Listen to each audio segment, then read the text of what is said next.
Fala aí, fanático vascaíno, fanática vascaína, que bom encontrar você aqui nesse nosso domingão. Chega deixando o seu like, que é a mãozinha que tá aqui embaixo, comentando, compartilhando, mandando pra geral, porque você sabe que você tá aqui no seu canal, no Fanático Vascaíno. Direto e reto, vamos ouvir aqui um trecho da entrevista coletiva do técnico Maurício Barbieri ontem em São Paulo, porque esse trecho é importante, ele faz uma análise que vale uma discussão em relação à atitude do time, às falhas individuais e a diferença.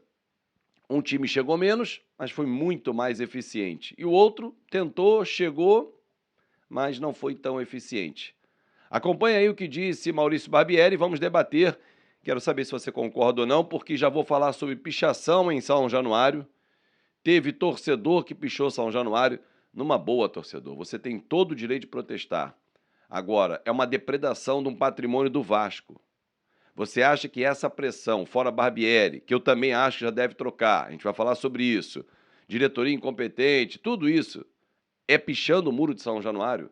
É pichando o patrimônio do Vasco? Você acha que é assim que se constrói? Enfim, ouça aí o que disse Maurício Barbieri nessa entrevista coletiva lá em São Paulo. O jogo de hoje foi no máximo um jogo igual, mas em que, sem dúvida nenhuma, a eficiência deles teve um peso importante, né? Eu acho que em relação ao número de finalizações e chances, eles foram mais eficientes que a gente. Eu acho que a gente não tem conseguido traduzir esse rendimento em resultado, em gols, enfim, em algo que vá nos deixar mais próximo da vitória. É uma questão importante que a gente tem que ajustar. Conversando um pouco no final do jogo, eu acho que a tônica de hoje foi que a gente sofreu gols sem o adversário precisar criar tanto. Acho que isso é importante, né? Esse gol de bola parada ilustra isso. A gente fez um esforço enorme para empatar o jogo aos 40 e depois acaba tomando um gol de bola parada, que acontece, faz parte, mas sempre é uma situação que envolve concentração, envolve ali tá muito firme, agressividade para disputar a bola. E a gente se deixou escapar um empate que não seria o resultado que a gente queria, mas dadas as circunstâncias seria um bom resultado. Eu acho que está faltando a gente amadurecer como equipe, como conjunto, como equipe mesmo, para a gente conseguir, com essa maturidade que a gente tem que adquirir, não oscilar tanto durante as partidas, entender esses momentos e ter outros resultados. Tá aí, então. Mais eficiente, claro que foi o São Paulo. O Vasco errou muito individualmente, exatamente no local que não pode errar, que é o sistema defensivo. Puma falhou no primeiro gol, Peck falhou ao não acompanhar o Marcos Paulo, e ele passou pelos dois com extrema facilidade. O Galassa não conseguiu tirar a bola do Luciano dentro da área, que fez a parede para o Marcos Paulo cruzar para o Caleri, e o Léo não conseguiu chegar, então uma falha do sistema defensivo. No segundo gol, uma atrapalhada do Jair com o Piton lá no campo de ataque, a desenha um contra-ataque, constrói um contra-ataque e o Nestor vai para cima do Robson e deixou ele escadeirado torto. Não pode um zagueiro tomar um drible daquele. Não pode. Aí o Vasco consegue empatar o jogo, que era o mais difícil, porque estava martelando, mas sem eficiência.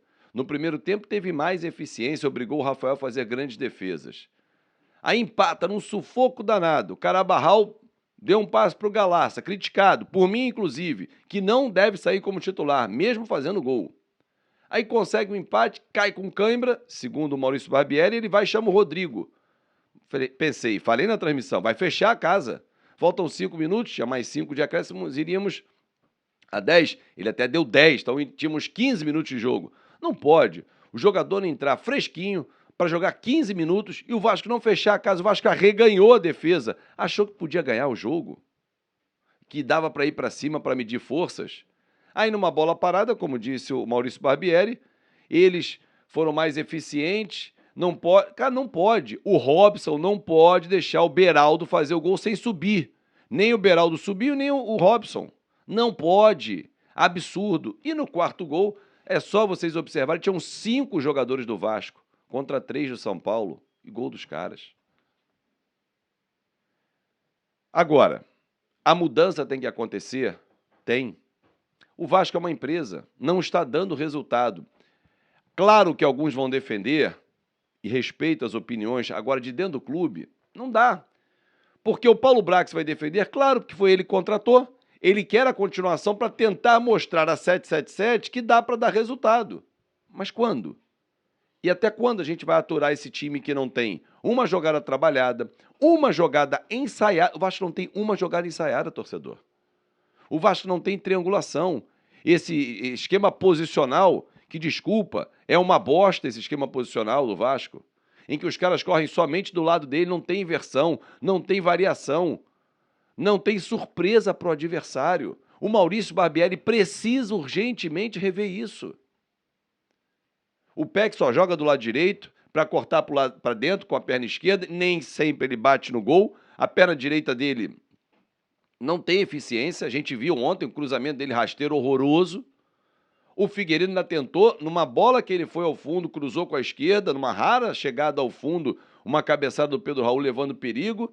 O Figueiredo já corta mais para dentro. O Eric Marcos entrou incendiando o jogo. O Galaça, ele fez o gol, mas até ele construir o gol, ele não estava bem no jogo. Aliás, o que faz o Galaça para ser titular do Vasco? Está na composição do elenco, está no banco e tal. O Galaça ontem, se é o Rodrigo saindo e entra o Galaça, teria mais eficiência, porque ele corre pra caramba, 15 minutos ia ser um... Mas, cara, não dá para ser titular. E isso cai na conta do técnico do Vasco, que tem uma semana inteira para trabalhar, como vai ter agora para o jogo do Fortaleza. Se resolver medir força, trocar com o Fortaleza, toma um sacode lá. Aí vai chegar como no jogo com o Flamengo? Isso não pode acontecer. Está perdendo o controle. O Vasco está se acostumando a não ganhar. São 6 jogos sem vencer.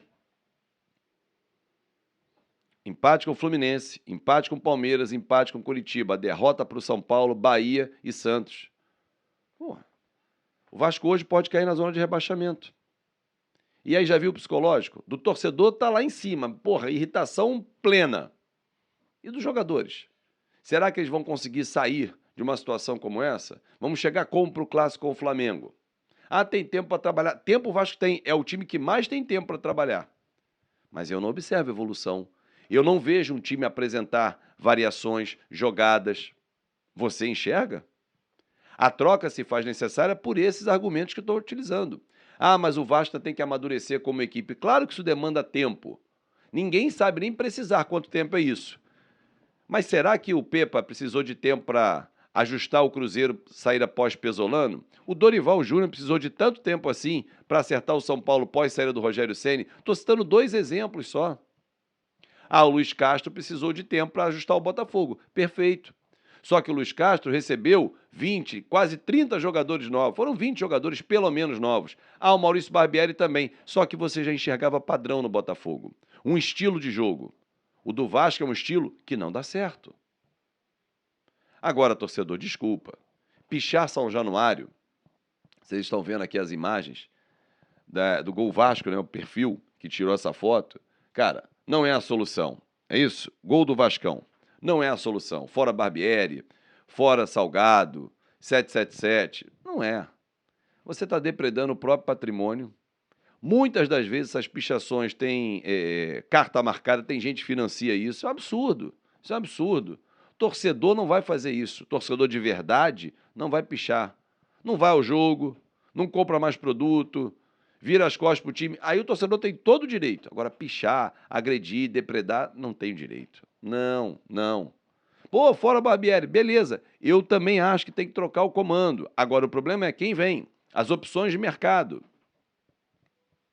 Agora, depredação. Isso é uma depredação. Pichar é uma depredação do patrimônio do Vasco. Fora 777. Tá bom, a 777 fala assim, tá, vou embora. Devolva aí, se virem. Paguem tudo aí. O Vasco não contrataria esse time que é muito superior aos outros. Tem deficiência, mas é muito superior aos últimos anos. Ou vocês acham que aqueles times dos últimos anos eram legais? Lembra da frase do Jorge Salgado? Que eu perguntei, se não tivesse a SAF, o Vasco teria um time de Série B para jogar a Série A e cairia de novo, não teria como pagar salários, ninguém iria querer. Lembra a frase lá de trás do Zé Ricardo, que nunca tinha levado tanto não na vida? É isso. A gente quer essa volta? A gente quer a correção da rota? Claro que sim. A troca do comando é uma correção da rota. Trazer um 10 urgente, um 5 experiente é correção de rota. O Vasco precisa fazer. Só não sei se quem está no comando tem capacidade técnica para isso. Grande abraço e até mais tarde.